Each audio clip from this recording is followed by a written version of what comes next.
친구들은 아무거나 막 주워 먹지? 알아요. 파란불 빨간불에 흥분하지? 알아요. 친구들 따라서 우르르 몰려다니지? 알아요. 시장이 어려운 주린이가 걱정되신다면 대한민국 주린이 집 이베스트 투자증권. 안녕하십니까, 일요 리서치입니다. 이번 주 월요일 날은 우리 신 팀장이랑 최 팀장이랑 같이 하는 것도 녹음 못했고, 또 요새 아무래도 그 시장이 이르다 보니까 사람들이 이제 잘 보지도 않는 것 같고, 그래서 오늘 아침에 시간이 됐길래 우리 저기 우혜 연구이랑 오래간만에 얘기 좀 해보려고. 근데 요즘 이런 말이 있거든요. 주식시장에 요새 세미나들 액티브 주식 매니저들도 많이 찾지 않아요? 요새요? 요새는 아니야? 네, 저는 그냥 채권 쪽으로 많이 다니는 그래? 것 같아요. 네. 아니 요즘 뭐 모르겠어요. 뭐 일부에서는 뭐 세미나 요청을 막 채권 쪽이랑 이런 쪽에서 많이 한다고 하더라고. 주식 쪽에서도. 난 답답하니까 네. 매일 뭐 우리 오늘 지금 녹음하고 있는데 오늘도 아침부터 받았던 전화는 딱 하나예요. 내일 CPI가 어떨 거 아니야. 그러면 헤드라인은 지금 다 내려온다고 뭐 정확히 컨스턴이 한 8.1인가? 네, 지금 8.1로 잡혀요. 근데 헤드라인은 내려오더라도 저번에 우리가 한번 굉장히 놀랬었잖아요. 9월 며칠이더라. 그때 8월 거 나오면서. 네. 그건 코어는 올라갔기 때문에 놀랬었는데 코어 이번에도 더 오르면 어떡하지? 뭐 이런 뭐 스티키한 소위 서비스랑 임금 뭐 아까 쉘터 뭐 이런 것들에 대한 불안감 이게 오늘 막 작동되고 있는데 동시에 또 우리나라에서도 중요한 게 뭐냐면 제가 오늘 좀 얘기하고 싶은 게 그 주가를 결정짓는 주식 보는 사람들 입장에서는 중요한 게 금리거든요. 금리. 네. 할인율을 결정하니까. 근데 뭐 어떤 분들은 그래요. 여러 가지 이제 그 채권을 발행하던 딜을 할 때도 지금 요즘 분위기가 연준 금리 올리고 난 뒤에 해야 좀 안전하잖아요. 네. 스프레드 때문에. 그러니까 근데 한국은행은 그냥 요즘 분위기 보면 그냥 미국 올리면 쫓아가겠다 아니야? 그런 건 아니에요. 근데 그러니까 뭐 우리나라 사정이 있고. 그런 오해들을 하시는 것 같아서. 근데 아무래도 말씀해주신 것처럼 연준의 인상의 경로가 9월 FOMC 이후에 한번 쑥 올라왔기 때문에 한국은행도 이제 최종적으로 생각했던 레벨보다는 조금 높게 다시 상정을 한 것 같아요. 그러니까 따라 올린다는 느낌이 있을 수밖에 없긴 한데 그래도 이제 연준이 막 매 회의 올리는 것들이 앞으로 나온다 하더라도 한국은행은 이제는 이제 조금씩은 턱 끝에 목 끝에 좀 찬 느낌들이 점점 다가오고 있어가지고. 그리고 한국의 기준리 엽전에 대해서 막 이런 일이 있냐고 그러시는데 가끔 있잖아요. 있죠. 보통 100bp 정도 우리가. 네, 여기 자료 좀 이따 그 얘기도 하실 거예요. 네. 그래서 말하고 싶은 건 네. 우리가 보는 경로는 한국은행이 금리를 올려도 뭐 일부에서는 뭐 정말 4% 얘기하는 상까지 나오더라고. 4%로 올리려면은 100bp를 더 올려야 되는데. 경기가 이렇게 안 좋은데 쉽지도 않은 쉽지 거 않죠. 그렇죠.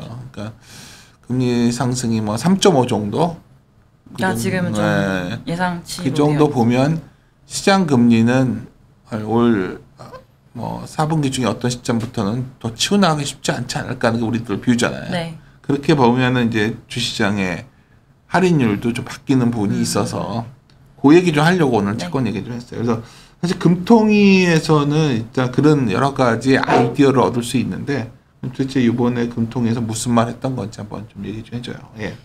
네, 이번 금통위 같은 경우는 예상대로 50bp 인상이 됐습니다. 지난 9월 FOMC 이후에 바로 직후에 이창용 총재가 그 어떤 말씀하셨냐면 많이 아시겠지만 이제 조금 25bp 인상에 대한 전제 조건이 바뀌었다라는 얘기를 했습니다. 그러면은 9월달 FOMC가 9월 22일인가요? 그때 있었었는데 그때부터 이제 한국은행 금통위 10월달 금통위가 빅스텝 하겠구나라는 생각들을 이미 좀 하기 시작했고요.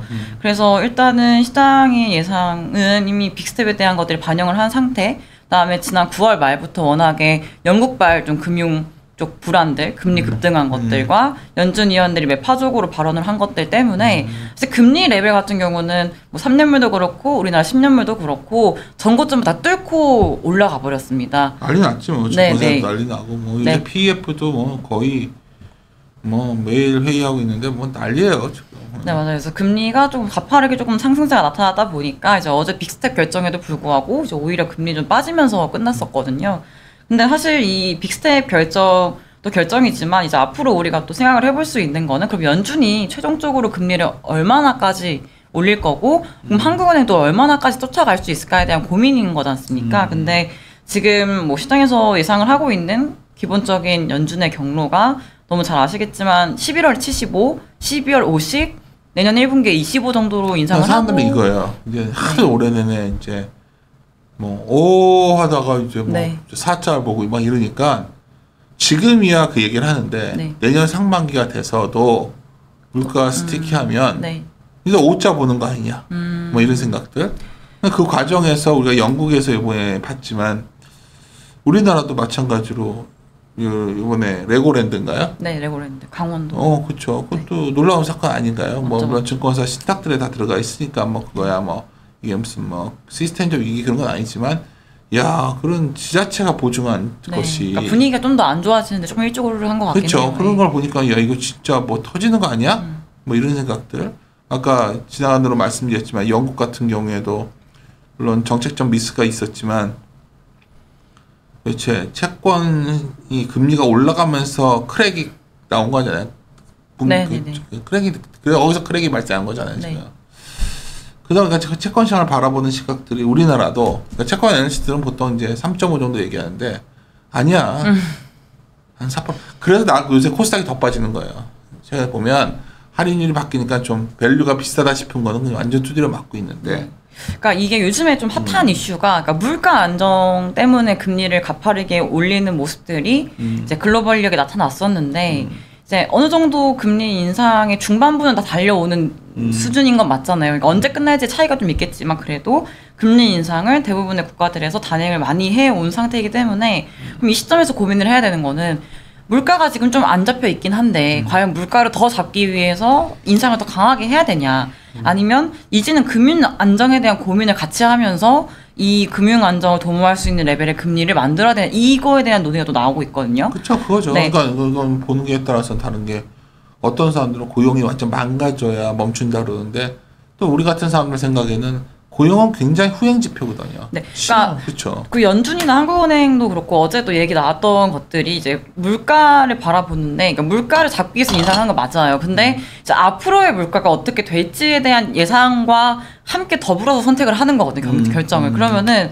어제 이창용 총재가 얘기해줬던 발언 중에 어떤 게 좀 의미 있다라고 생각을 했냐면, 그러니까 5%대의 물가 상승률이 앞으로 계속되면 뭐 금리 인상 기조를 이어나가겠다는 얘기를 했습니다. 그러면은 이제 우리가 6월달, 7월달, 8월달 물가, 9월달 물가 이런 것들이 5%대, 6%대가 나왔었잖아요. 그러니까 물론 과거의 지표가 5% 나왔던 건 물론 중요하죠. 하지만 통화정책 결정에 있어서는 과거의 데이터를 보고 결정하는 게 아니라 이제 앞으로 계속 이 숫자가 나올 거냐, 5%가 유지가 될 거냐, 아니면 조금 빠질 거냐, 약간 이러한 전망을 이제 가지고 통화정책 결정을 하는 거다라는 생각을 하셔야 될 것 같아요. 그러니까 물가 상승률이 물론 지금 한국은 뭐 5, 6%대가 이어질 거다라 전망이 되고 있고 미국은 CPI가 뭐 8%대, PC가 뭐 6%, 근원 4%대 이렇게 나오고 있긴 하지만 그러니까 앞으로 이 숫자가 계속 이어질까, 기대 인플레이션이 이러한 생각 때문에 안 빠질까, 약간 이런 것들이 더 고민을 해야 되는 부분인 거고, 근데 이러한 생각을 할 때 문제가 되는 부분은, 그러니까 어제 이창용 총재의 그 질의응답에서 나왔던 부분도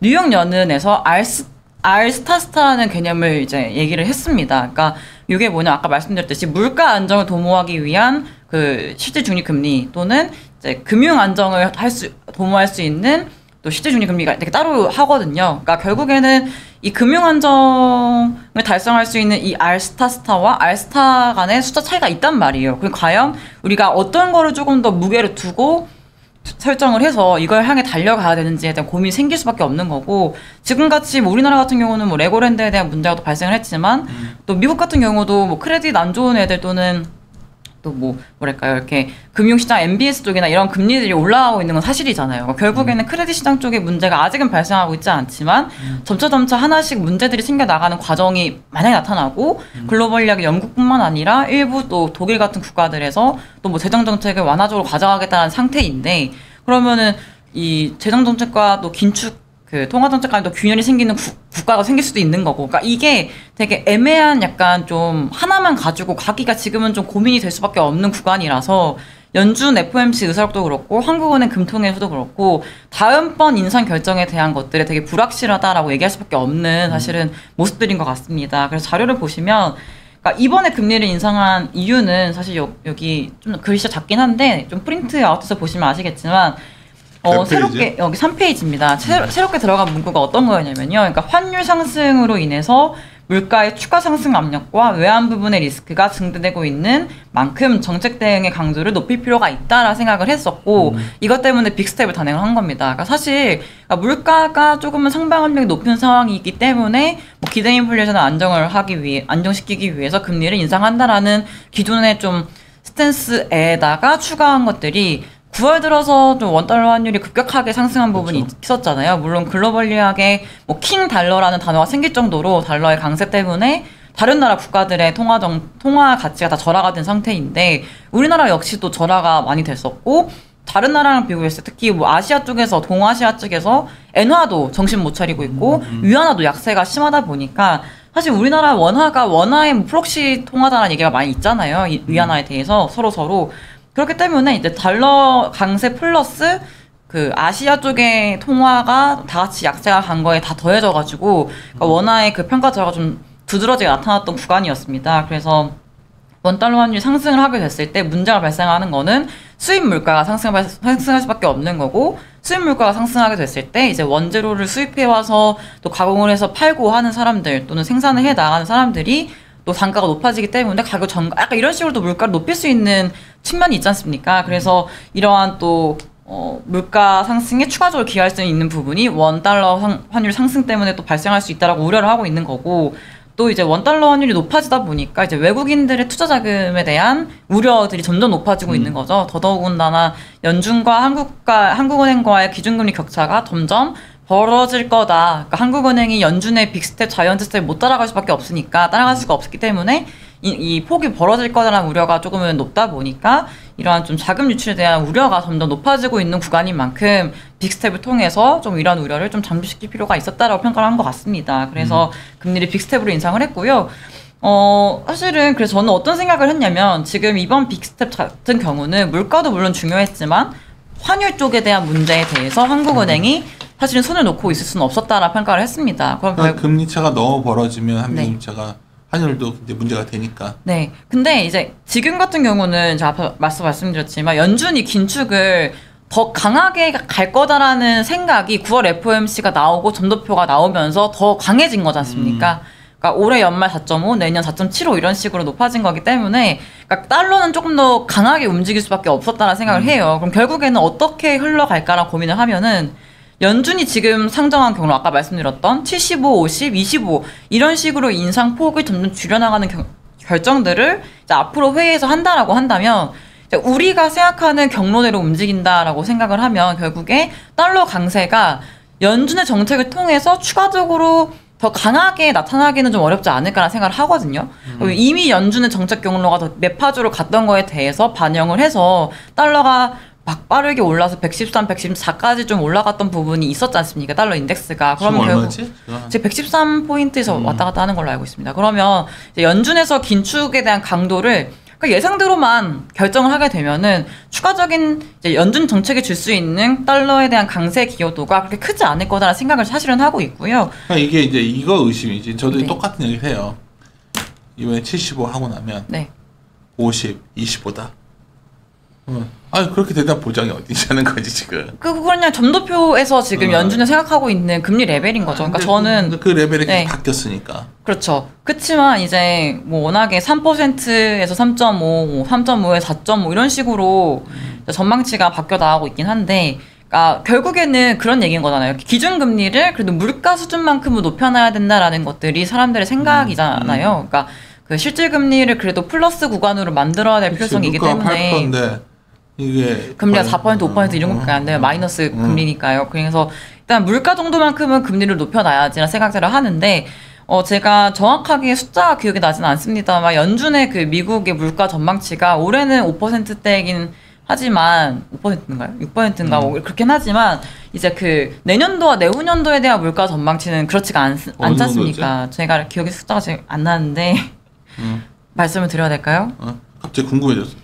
그러면은 잠시만요. 잠시 찾아. 네, 그 말씀을 드리면서 할게요. 그래서 그런 레벨이 있기 때문에, 그러니까 물가 레벨이 지금은 높은 건 맞지만 점차 하락을 할 거고 뭐 기대감이긴 하지만 그래도 뭐 고점, 그러니까 뭐랄까요, 기고 효과라든지 공급망 병목 현상이라든지 뭐 에너지가 이런 것들이 어찌됐든 간에 물가에 대해서 계속해서 상방 압력을 주기에는 점점 힘이 빠질 수밖에 없다는 얘기를 드리는 거고, 그럼 결국에 물가가 점점 이제 하락을 하는 모습이 나타난다라고 하면 이제 기준금리를 높여놓은 상태에서 사실 인하를 또 갑자기 할 수는 없는 거잖아요. 그러니까 연준에서 위원들이 계속 말을 하고 있는 것들이 일단 기준금리를 제약적인 수준으로 만들어 놓은 다음에 그거를 좀 유지할 거다. 한동안 상당 기간 동안 유지를 할 거다라는 얘기를 하고 있어요. 그러면 지금 말씀해 주셨다시피 기준금리를 올리는 그 레벨이 4.5에서 4.75다라고 한다면 물가가 4% 후반에서 4%뭐 중반 초반까지만 빠져준다라고 하면 그때부터는 사실 기준금리와 이 물가 간의 이 차이는 플러스로 전환이 될 수밖에 없는 것들이 내년 뭐 중반 후반에 볼 수 있는 그림들일 거다란 말이에요. 그러면은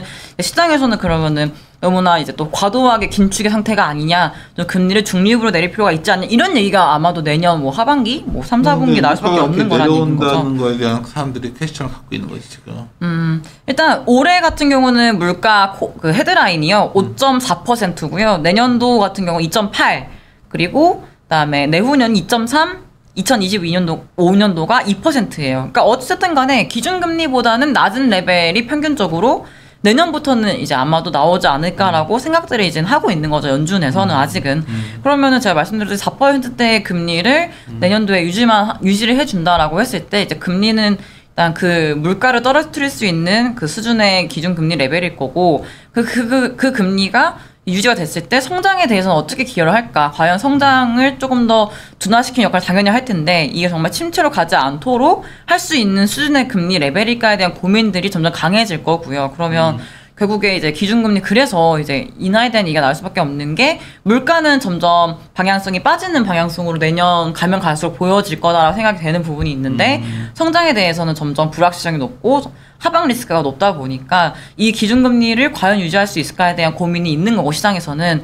시장이 패드와치에서는 그래서 내년도 기준금리 인하에 대한 베팅을 계속 하고 있긴 하거든요. 내년 2분기인가 이때부터 금리를 인하할 거다라고 전망을 하고 있어서 결국에 지금의 기준금리 올리는 게 조금은 과도하게 조금 인상하는 모습들이다라고 지금은 평가가 되고 있어서 4.5, 4.75 이상의 5%의 금리를 뭐 미국에서 보는 거, 우리나라에서 4%나 5%의 기준금리가 나올 거다라고 전망하는 게 사실은 쉽지가 않아요. 그러니까 물가만 잡겠다고 올리면 뭐 막 올릴 수는 있죠. 근데 과연 경기 침체나 경기가 망가졌을 때 이거를 과연 컨트롤을 할 수 있을까? 중앙은행에서. 그러니까 최강욱 이코노미스트, 그러니까 최강욱 팀장님 얘기하는 게 뭐냐면 경기가 침체로 들어갔을 때 이거를 통화정책이나 뭐 부양책을 써서 침체를 막거나 침체 다시 좀 경기 화랑으로 갈 수 있게 바꾸는 것이 그렇게 쉬울까에 대한 고민인 거거든요. 그러니까 한 번 들어간 침체나 경기의 이 부진이 통화정책을 쑥 바꾼다고 해서 바로 막 전환이 되는 건 아니니까. 그렇게 하지 않으면 물가가 안 잡힌다고 보는 것 같으니까 지금 계속 이런 그쵸. 무리수를 주는 거죠. 하여튼 중요한 거 여기 그림 보면 네. 어제 이제 한은이 생각하는 수정 경기 전망이 있었잖아요. 수정 경제 전망은 8월 달에 발표가 되긴 했는데요. 그러니까 지난 숫자 이거는 소비자 물가만 가져오긴 한 건데, 그러니까 성장에 대해서는 제가 여기다가 적어 놓긴 했나요? 성장에 대해서는 이제 한국은행에서는 기존의 전망을 유지는 합니다. 그러니까 올해 같은 경우는 2.6%가 올해 전망치이고요. 원래는 2.1%가 내년도 전망치였거든요. 성장률이. 근데 어제 이제 수치를 발표하진 않았습니다만 이제 언급을 통해서 시사한 바는 올해 같은 경우는 2.6% 전망에 부합할 것 같다라는 얘기를 하면서 내년도 같은 경우는 2.1%가 기존 전망치인데 이것보다 낮을 것 같아라는 얘기를 했거든요. 왜 이걸 물어봤냐면 네. 오늘 아침에 결국 우리나라 경제라는 게 결국 중요한 것 중에 하나가 우리나라 기업들이 돈을 많이 벌어와야 뭐 경제가 네. 좋아지잖아요. 그래서 수출력이 큰데 내년도 이제 반도체를 바라봤을 때 네. 예를 들어서 이제 하이닉스 같은 경우는 적자까지 지금 보고 있는 상황이다 보니까 예를 들어서 생각보다 굉장히 그 수출 경기가 안 좋으면 네. 이러면서 이 경제에 대한 그런 것들도 굉장히 그러니까 상황이 어쩌면 물가는 뭐 잡힌다고 잡히는데 네. 갑자기 또 이게 인플레이션 국면에서 갑자기 네. 상황 갈 수도 있는 건지 네. 성장률이 거의 제로까지 갈 수도 있는 거 아니야? 안 좋아지면?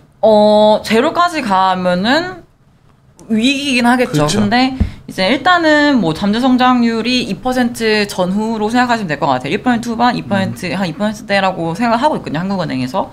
그러니까 코로나19 이전에 숫자로 봤을 때 그러면은 뭐 코로나 때문에 숫자가 조금은 다이나믹하게 그나마 변해가지고 뭐 높아지긴 했는데 성장률이 그래도 이전 코로나19 이전에 한국은행에서 전망을 했던 잠재 성장률 2% 전후예요. 그러면 한국은행에서 계속 한 얘기가 뭐냐면 우리나라는 잠재 성장률보다 높은 숫자가 아니냐 얘기를 많이 했어요. 그리고 그게 깨질 것 같다 그런 식으로. 네, 그리고 이제 다른 국가들보다는 성장률 자체가 높다라는 얘기를 많이 하는데, 그러니까 이것도 또 문제가 뭐냐면 코로나 때 나타나고 나서 미국 같은 경우는 성장률이 확 깨졌다가 확 올랐다가 이렇게 막 변동이 되게 크게 움직였잖아요. 근데 한국은 덜 빠지고 덜 올라오고 이렇게 조금 역동성이 덜한 느낌이 주식시장은 더 많이 있거든요. 오르고 더 많이 빠졌어.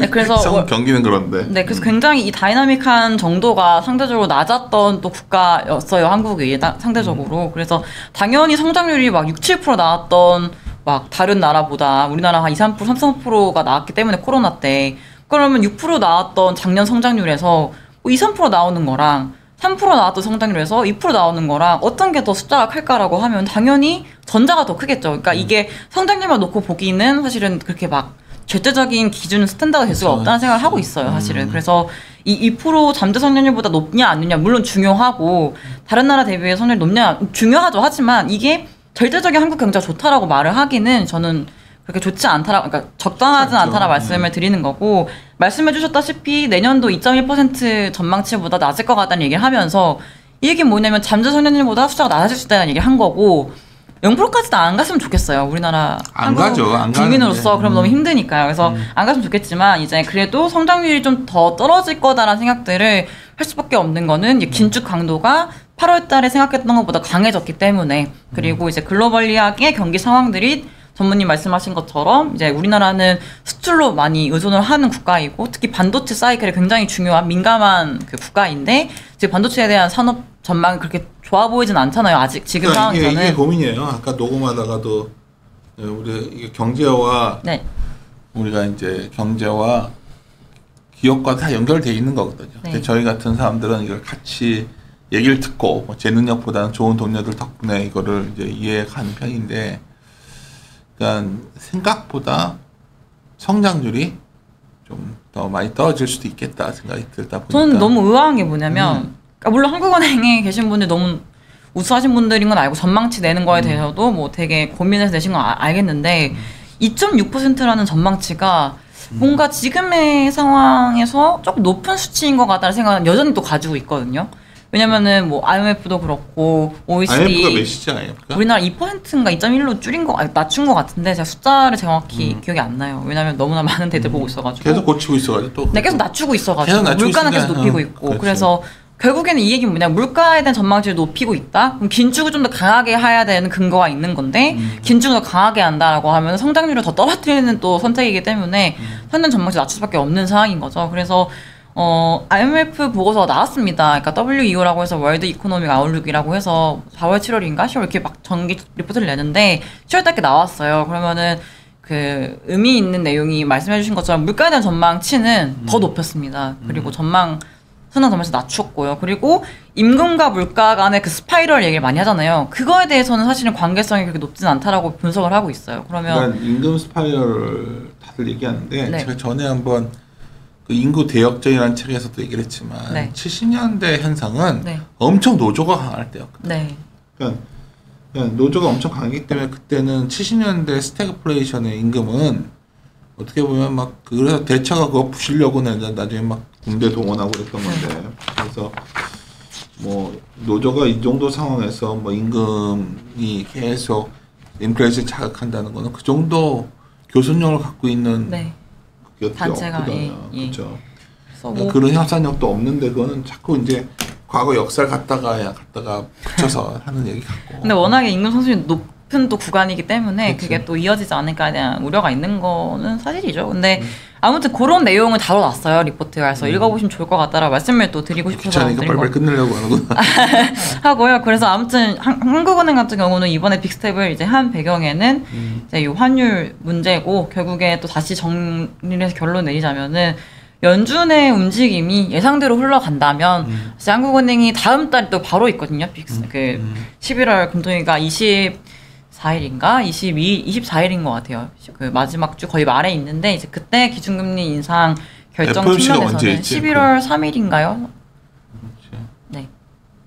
초에 있어요. 그래서 결정을 보고 또 확인하겠지만 사실은 우리나라에서 만약에 연속해서 빅스텝을 하는 거는 저는 할 수도 있는 가능성 뭐 있지만 지금 이제 이유 이번에 빅스텝 한 근거와 생각을 해봤을 때 또 원달러 환율이 뭐 그렇게 또 추가적인 상승을 하지 않고 달러 강세가 뭐 또 뚫고 올라가지 않는 이상 지금 상황에서 또 빅스텝은 사실 필요가 없지 않을까. 충분히 25로 올리는 것도 50을 인상한 다음 바로 또 25로 올리는 거기 때문에 전 충분히 그것도 의미가 있는 결정일 거다라는 생각을 하고 있고요. 그다음에 한 가지만 말씀을 또 드리면 여기 금통위 Q&A를 정리를 해놨습니다. 이거 점심시간에 이제 또 점심도 안 먹고 열심히 정리하는 거니까 잘 봐주시면 좋을 것 같은데 여기 보시면은 이제 한국은행에서 지금 예상을 하고 있는 최종금리 레벨을 말씀을 드리면 3.5% 수준이에요. 그거 얘기했어요. 근데 웃긴 게 뭐냐면 3.5% 수준이라고 했을 때 그럼 사람들이 기자가 이런 질문합니다. 그럼 3.5%면 뭐 최종금리 레벨이라고 하는 거면 지금 3%인데 그럼 11월 달에 빅스텝을 하게 됐을 때 바로 그 금리 도달하는 거 아니에요? 막 이러면서 지금 경로를 안 정해놨다면서 왜 최종금리 이렇게 말을 합니까? 라고 했더니 3.5% 수준이라고 하는 게 딱 3.5를 의미하는 건 아니다라는 얘기를 합니다. 그러면 결국에 일단 3.5%라는 레벨까지는 일단은 올릴 것 같다. 근데 그게 50을 올리고 그 이상으로 한 번도 올리지 않으면 뭐 25로 올려서 만들지는 모르겠지만 아무튼 일단 3.5라는 숫자는 우리나라도 볼 것 같다라고 생각하시면 될 것 같아요. 그리고 이제 포워드 가이던스 측면에서는 11월 달 FOMC, 금통위에서 얼마나 인상할지에 대해서는 앞서 말씀드렸지만 불확실성이 너무 커서 금통위원회 간에 이견도 많고 해서 아직은 결정하지 못했다는 얘기를 했어요. 불확실하다. 그러면은 이제 결국에 해야 되는 작업은 10월 금통위에서 소수 의견 내신 두 분 말고 인상폭에 대해서 빅스텝에 대해서 부정적인 의견을 말한 사람이 있나 또는 25bp 인상이 적절할 거다라고 얘기한 위원이 있나 이 정도로 확인을 하시면 11월 달에 조금 금통위를 예상하기에 조금 더 쉬울 것 같다라고 말씀을 드리고 있고요. 그다음에 또 어떤 얘기가 또 의미가 있으냐면 빨간 색깔만 좀 보시면 될 것 같은데 5번 질문에서요. 그러니까 뭐 말이 되는 또 결정일 수 있겠지만 75bp 인상에 대한 얘기가 갑자기 나오긴 했었어요. 시장에서. 근데 그거에서 어떤 얘기를 했냐면 이제 우리나라 같은 경우는 변동부 네 맞아요. 대출이 좀 많고 미국은 고정금리부 대출이 많고 다른 나라는 한국처럼 가계부채 높지 않다. 그런 국가에서 75bp 인상하는 것과 우리나라에서 50bp 인상하는 정도가 그래도 충분하다는 얘기를 했습니다. 그래서 아마도 연준에서 75 이상의 인상을 결정하지만 않는다면 인상폭이 50 이상으로 한국은행이 할 가능성은 매우 낮다. 거의 희박하다라 말씀을 드리고 있습니다. 그리고 이제 물가에 대해서 일단 지난 8월부터 작년 8월부터 금리 인상이 왔기 때문에 지금까지 250bp 인상을 했거든요. 그럼 그게 내년 상반기까지 2%포인트 정도 물가를 누적적으로 낮출 것 같다는 전망이 또 되고 있는 상태이기도 하고요. 그래서 이제 물가 같은 경우는 5%대긴 한데 제가 이게 이거를 지난번에 그 2페이지인데 T자입에서도 가져왔던 그림이에요. 좀 우려스러운 게 뭐냐면 한국은행이 전망하고 있는 수치가 있는데 이 수치로 만약에 계산을 하잖아요. 그러면은 4분기에 평균적으로 우리나라 물가가 몇 %가 나오면 이 전망치에 부합하는 걸까라고 보면요.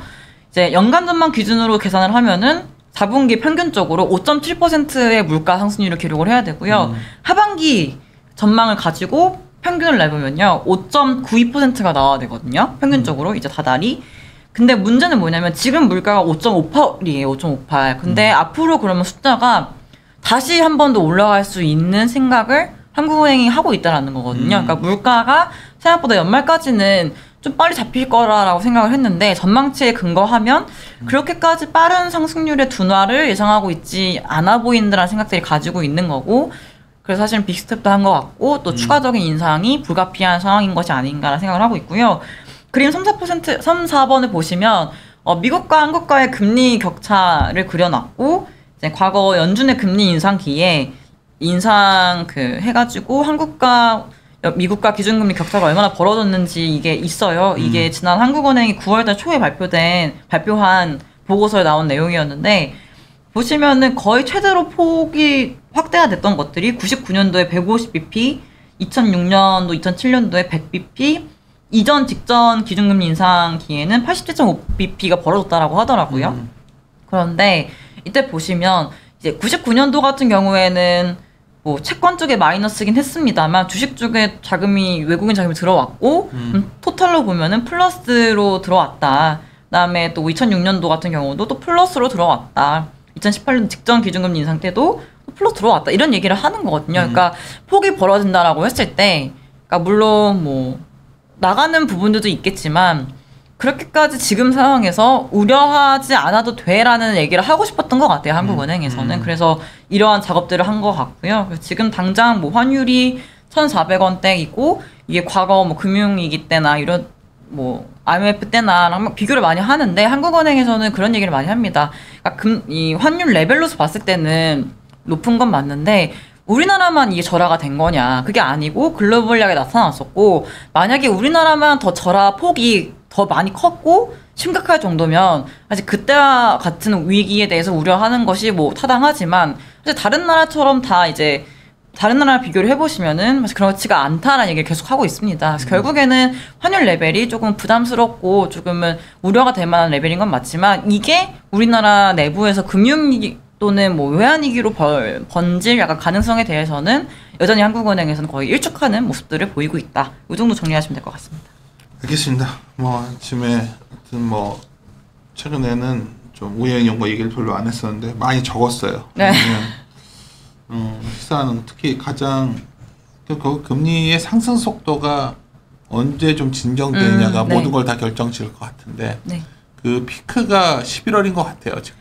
그렇죠? 일단은 뭐죠? 11월 FOMC에서 그래도 75에서 50, 그러니까 50에서 75 정도 결정만 해주면 저는 그래도 조금씩은 금리 인상의 끝이 보인다라는 생각을 더 강하게 할 수 있을 것 같아요. 아직은 11월 달까지 FOMC까지 발표될 지표들이 많이 남아있기 때문에 시장에서 불확실성이 크긴 하지만 결정이 딱 눈으로 보고 나서부터는 그래도 시장에서는 이제 금리 동결에 대한 생각들을 더 강하게 가져가지 않을까라는 생각을 하거든요. 그러니까 과거 인상기에서 보시면 아시겠지만 금리 동결에 대한 기대감이 커지고 실제로 동결하게 됐을 때 금리는 좀 먼저 빠지는 부분이 사실 있어요. 그래서 그런 구간이 올해 12월 말이 될지, 그러니까 뭐 11월 FOMC 끝나고 12월 달 나올지 아니면 조금 늦춰져서 1월 초에 나올지 약간 그 차이가 좀 있을 것 같지만 어쨌든 간에 방향성 자체는 금리 측면에서는 좀 하방함이 커지는 구간이 다가오고 있다라 판단하고 있습니다.